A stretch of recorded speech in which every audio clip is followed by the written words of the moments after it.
দাঁড়ান দাঁড়ান দাঁড়ান দাঁড়ান দাঁড়ান দাঁড়ান এই একটা কথা হবে না কেন? এই ভাই তাই বলেন, হিলফুল ফুতুল সংগঠন আল্লাহ রসুল করছে, এটা কি রাজনৈতিক ওয়াজ? এই বেটা, এটা কি আল্লাহ, এটা কি রাজনীতির ওয়াজ? হাসিনার ধাওয়াইছে কারা? যুবকরা না বুড়ারা? এই আপনি কথা বলবেন, আমি যেটা বলি এটা শুনুন। কারা ধাওয়াইছে? হ্যাঁ, এইটা কি আবার কথা বলে, এটা কি রাজনীতির ওয়াজ? কোথায় করবো, কোথায় করবো? এটা কি রাজনৈতিক ওয়াজ? কেটাই লোক দেখেন তো, সব ধরনের ওয়াজ হয়েছে।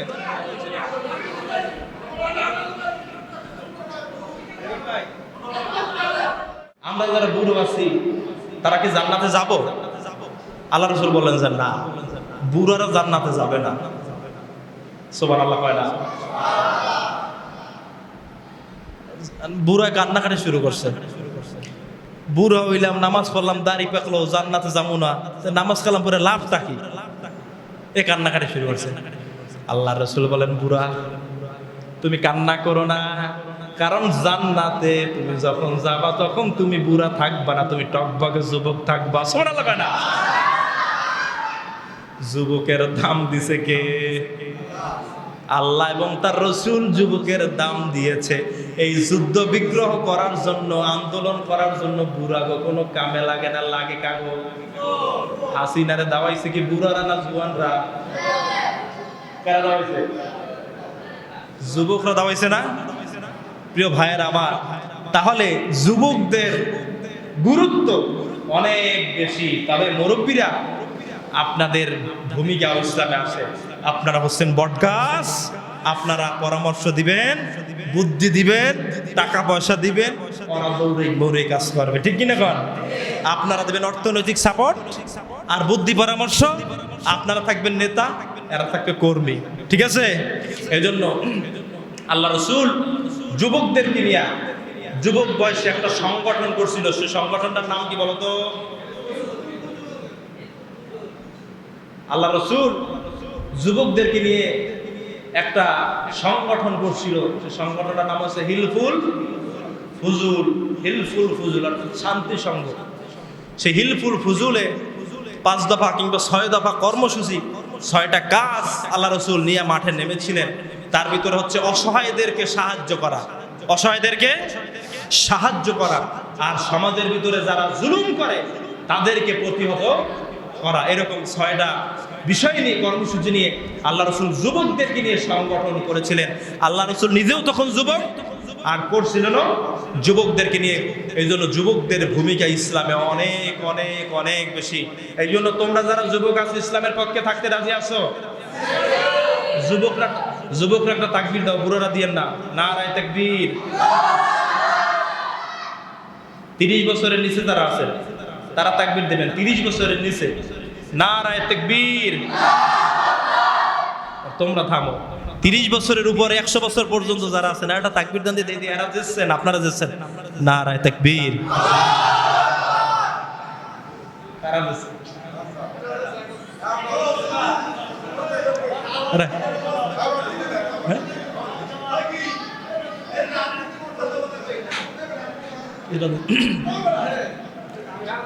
দাঁড়ান দাঁড়ান দাঁড়ান দাঁড়ান দাঁড়ান দাঁড়ান এই একটা কথা হবে না কেন? এই ভাই তাই বলেন,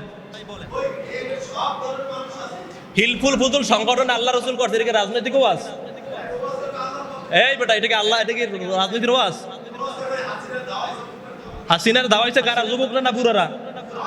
এই আপনি কথা বলবেন, আমি যেটা বলি এটা শুনুন। কারা ধাওয়াইছে? হ্যাঁ, এইটা কি আবার কথা বলে, এটা কি রাজনীতির ওয়াজ? কোথায় করবো, কোথায় করবো? এটা কি রাজনৈতিক ওয়াজ? কেটাই লোক দেখেন তো, সব ধরনের ওয়াজ হয়েছে।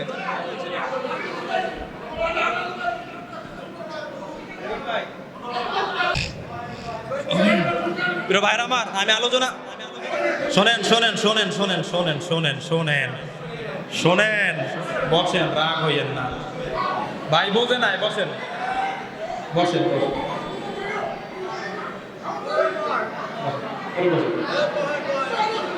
হ্যাঁ বসেন। নীরব হন, শোনেন, এইটা রাজনীতির ওয়াজ না। হযরত হোসেন রাদিয়াল্লাহু তাআলা আনহু ইসলামী খেলাফত আর রাজতন্ত্রের বিরুদ্ধে, খেলাফত কায়েমের জন্য রাজতন্ত্রের বিরুদ্ধে বলছে। এই কথাটা যদি রাজনীতি হয় তাহলে এই কথাটা তো বলতে হবে, কারণ তিনি রাসূলুল্লাহ নাতি, আল্লাহ রসুলের সাহাবী, যুবকদের জান্নাতের সর্দার। সুবহানাল্লাহ বলবেন না? যায় তিনি হবেন যুবকদের জান্নাতের সর্দার। তার কথা যদি রাজনীতি হয় তাহলে সেই কথা তো আমার বলতে হবে। আল্লাহ রসুল 10 বছর রাষ্ট্র পরিচালনা করছেন, আল্লাহ রসুল 10 বছর রাষ্ট্র পরিচালনা করছেন, সেইটা যদি রাজনীতির ওয়াজ হয় তাহলে সেই কথা কি বলা আমি ছেড়ে দিব? হযরত ওমর, হযরত আলী 30 বছর রাষ্ট্র পরিচালনা করছে, সেইটা যদি রাজনীতির ওয়াজ হয় তাহলে সেইটা কি বলা আমি বন্ধ করে দিব? আপনি কি বলেন? আল্লাহ কোরআনুল কারীমের ভিতরে, এই শোনেন, আল্লাহ কোরআনুল কারীমের ভিতরে রাজনীতির ওয়াজ আপনার কয়টা লাগবে বলেন? কয়টা লাগবে? রাজনীতির আয়াত লাগবে কয়টা?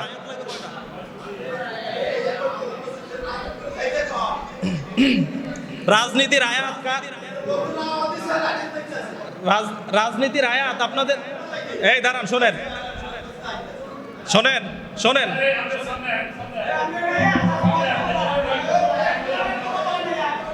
বসেন বসেন। আমি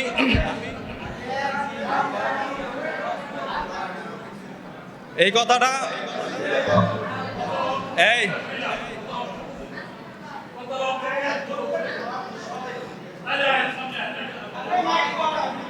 ভাই, আলোচনা আলোচনা আলোচনা শেষ। ভাইরা আমার, আলোচনা শেষ। আল্লাহ সুবহানাহু ওয়া তাআলা, আল্লাহ সুবহানাহু ওয়া তাআলা আমাদের সকলকে আজকে যে কথাগুলো বলেছি সেগুলো আমল করার তৌফিক দান করেন, বলেন আমিন। আর ভাই আসলে বোঝে নাই বিষয়টা তিনি বোঝেন না, এই জন্য না বুঝে করছেন।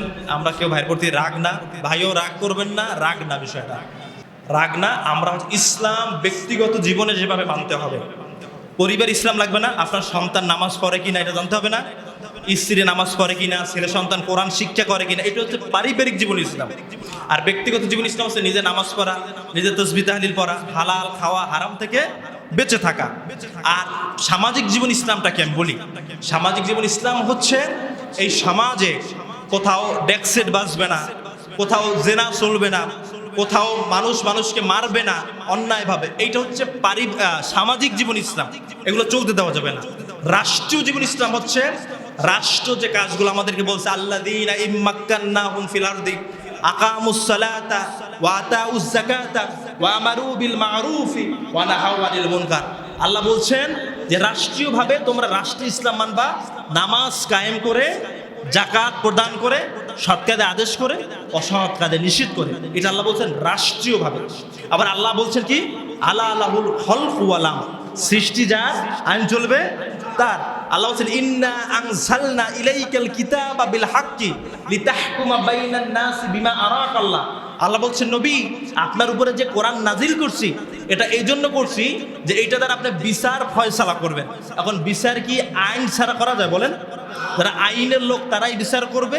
সেই আইন প্রণয়ন যারা করে সেইখানে কোরআন নিতে হবে। আর কোরআনটা মিলাদ করে, তসবি পড়ে, পানি পড়া দিয়ে, ফু দিয়ে, খতমে খাজে খান করে করা যায় না।